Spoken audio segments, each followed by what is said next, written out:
By 1975, the TAFT Broadcasting Company was on an absolute tear, opening Kings Island in Mason, Ohio in 1972, and 3 years later, its nearly identical sister park, Kings Dominion, in Doswell, Virginia.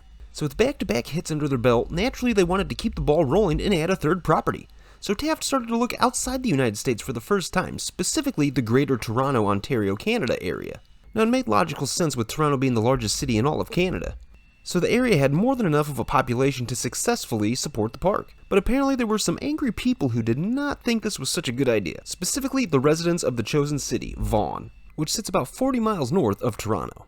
Now the residents felt that a park of this size would greatly increase traffic, thus decreasing the property value. So TAFT flew some city councilors of the area down to Mason, Ohio to show them the positive impact that Kings Island had on its community. And they said, yeah, we're impressed enough. And the project was given a green light, and on June 13th, 1979, construction was underway. Now the biggest difference between Canada's Wonderland and the Kings Parks was that the central icon would not be the Eiffel Tower replica, but instead it would be the absolutely visually stunning Wonder Mountain, serving as the park's centerpiece. Construction took almost 2 years to complete at a price tag of $120 million, but on May 23, 1981, Canada's Wonderland opened to the general public. The opening day themed areas of the park were International Street, serving as the park's main entryway, International Festival themed after the European mountain range of the Alps, the Grand World Exposition of 1890, one hell of a name, and is themed after a 19th century World's Fair. Speaking of fair, up next is the Medieval Fair, themed after what else? Medieval times in Europe. And finally, the children's area, the Happy Land of Hanna-Barbera, which itself was divided up into 3 subcategories: Yogi's Woods, Scoobyville, and Bedrock. Some of the opening day attractions included Wonder Mountain Walkway, a walking path through the mountain which took guests to the top of the mountain where you could get a bird's eye view of the entire park. Zumba Flume, a classic log flume. Soul Loco, a Huss Enterprise. Clockworker, a Huss Swing Around, which are super underrated attractions. Wild Nightmares, a Huss Roundup. Viking's Rage, another Huss attraction, this one of their pirate ships. And 5 coasters opened with the park. We're talking about Blower Enzian, a Mock Rides powered coaster. Dragonfire, a classic aerodynamics custom looper. The family wooden coaster known as Ghoster Coaster. And a pair of PTC Woodies in the Mighty Canadian Mindbuster and Wild Beast. The first 3 years of operation were a huge success. In 1984 it was logical to expand, and we got a new themed area in Whitewater Canyon, coming with it the main attraction of the area, Whitewater Canyon, an Intamin Rapids ride. Plus that year, Yogi's Woods was rethemed to cash in on the Smurf craze going on at the time, and was now known as Smurf Village. The following year saw the park receive its first new roller coaster in Skyrider, a Togo stand-up coaster. 1986 saw the Wonder Mountain Walkway close, and the Blower Enzian roller coaster get rethemed and moved inside the mountain, well, partially inside the mountain, and is now known as Thunder Run, still operating today. 1987 saw the park receive another new roller coaster in the Bat, a Vekoma Boomerang, which were pretty new at the time, so it was one of the first ones.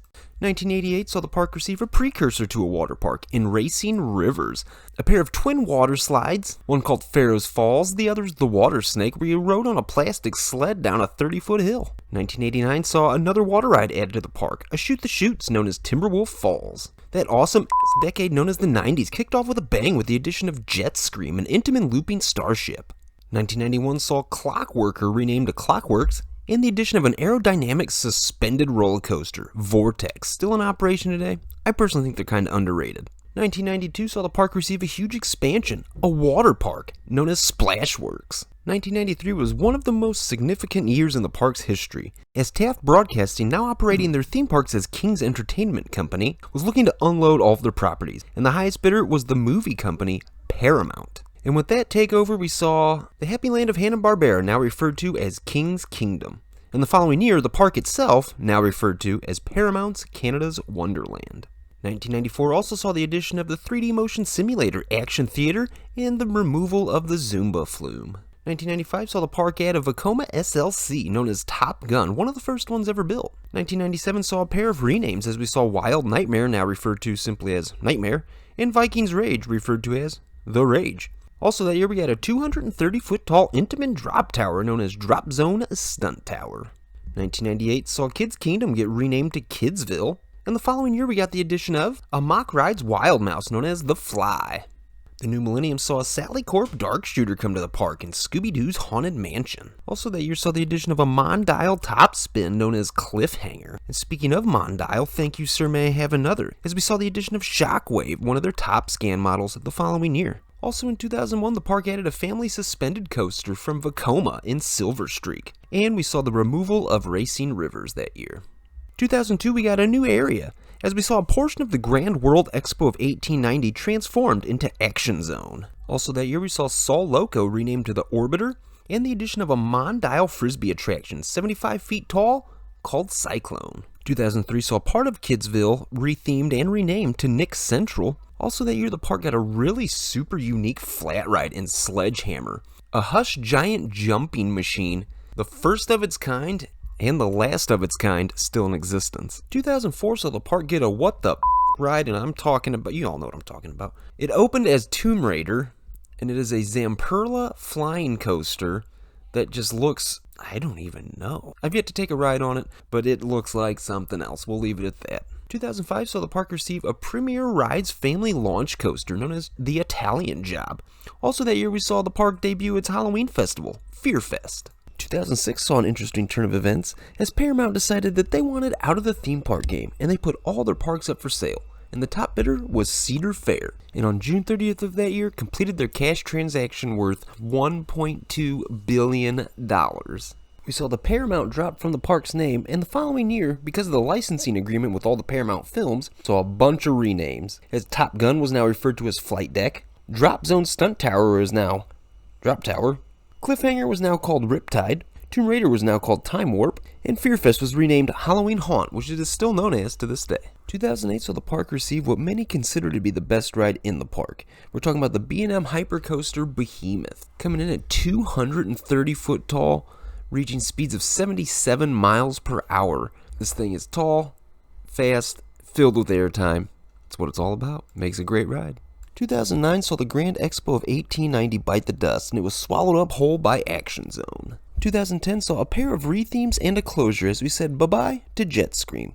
And we saw the Scooby-Doo Haunted Mansion Dark Shooter renamed and rethemed to Boo Blasters on Boo Hill. And we saw the Nick Central Kids area rethemed to Planet Snoopy. 2011 saw the park receive Windseeker, a 301 foot tall Mondial giant chair swing. Now, the Windseeker model is found at a ton of Cedar Fair parks, but this one at Canada's Wonderland was the very first one. Also that year, we saw the debut of Starlight Spectacular, a nightly light and sound show with images projected on the side of Wonder Mountain. 2012, we saw the animatronic walkthrough attraction known as Dinosaurs Alive added to the park. But the huge news of that year was the 306 foot tall giant known as Leviathan, the first B&M roller coaster to top the 300 foot mark, and the ride truly accentuates the skyline of Canada's Wonderland. And also 2012 brought us the debut of Fastlane into the park, Cedar Fair's upcharge skip the line system. 2014 we saw the removal of Skyrider, but the addition of a dark ride roller coaster hybrid inside Wonder Mountain, known as Wonder Mountain's Guardian. Now, the roller coaster portion of this attraction was manufactured by Art Engineering, and the 3D dark ride elements was manufactured by Triotech. The kind of a joint venture turned out to be a very cool ride, very unique concept. 2016 saw the addition of Skyhawk, a 135 foot tall Gerstlauer Sky Roller, the very first of its kind in the world. Also that year, Thunder Run received VR goggles to enhance its riding experience. Well, attempt to. 2017 saw yet again another super unique flat ride added to the park, Soaring Timbers, manufactured by Mondial, one of their Inferno models. And to complete the hat trick for the third straight year, we got yet another interesting and bizarre flat ride in Lumberjack, a Zamperla Hawk model. But you know how it goes. To add something cool, most of the time something old has to go. And that's what happened in 2018 when we had the removal of Orbiter and the destruction of the Dinosaurs Alive walkthrough. 2019 was a huge year, as we saw the Whitewater Canyon area and a portion of the International Festival area get a complete makeover and was rethemed Frontier Canada. We also saw the return of the Grand World Expo area, and we saw the Rage and Nightmares, both reverted back to their original names respectively. But of course the big news of that year was the addition of Yukon Striker, a 245 foot tall, absolutely ginormous B&M dive coaster, dropping riders 90 degrees straight down. One of the better B&M dives out there for sure. 2020 saw the whole damn world shut down. so no additions were made for a couple years after that. But the park announced for 2023 they will be opening a new family coaster. Manufactured by Art Engineering, it'll be a launched coaster known as Snoopy's Racing Railway. Also in 2023, the park will receive yet another first-of-its-kind flat ride in Tundra Twister, again coming from the brilliant minds of Mondial.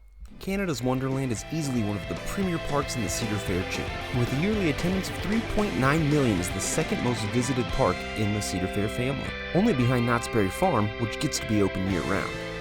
Canada's Wonderland is definitely well known for its dazzling collection of flat rides, and a pretty well-rounded coaster lineup too. From top to bottom, Canada's Wonderland is one of the most well-respected theme parks in the world, and for a very good reason.